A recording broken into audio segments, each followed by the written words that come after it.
Well, clearly, the Russia investigation continues to dog the Trump White House. So let's bring in Andrew Ricci.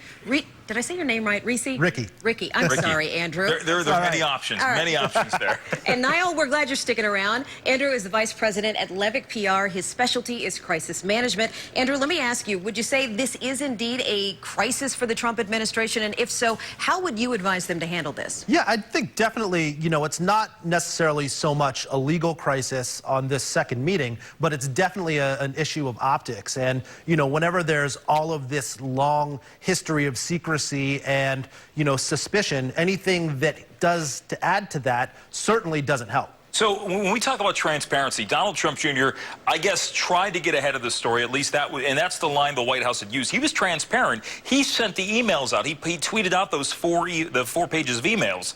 And granted, while that may be the perception within the White House, it seemed like it did open it up to much more interpretation. So did they roll that out the wrong way? Should they have done that sooner? Do you think that they should have done it a different way other than Twitter? Look, the stories were going to come out in the New York Times one way or the other. The emails were going to come out. But what Donald Trump Jr. did was hand the entire world a smoking gun with his fingerprints all over it. And I think that's a huge problem for him because, as Charles Krauthammer, I think, said it best, that even bungled collusion is still collusion. And that's what everybody is saying now. The intent to collude is just another step in that growing image problem. And let me ask you, speaking of that growing image problem, the story we've been talking about, this second undisclosed meeting with Vladimir Putin, how big of an issue is that, and how should they have handled that one?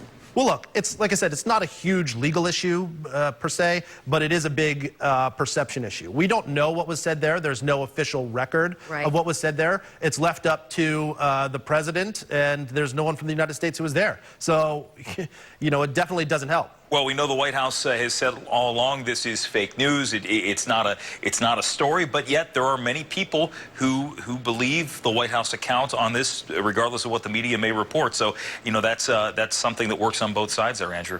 It definitely does, and there's definitely, if you look at Twitter, if you look at Reddit, you look at all these online forums, there's a huge base of people that are not going to be dissuaded, but there are still a lot of people who are, and that base is shrinking by the day. All right, Andrew, Ricky, thanks so much for coming in tonight. We certainly appreciate the insight into how you might deal with it.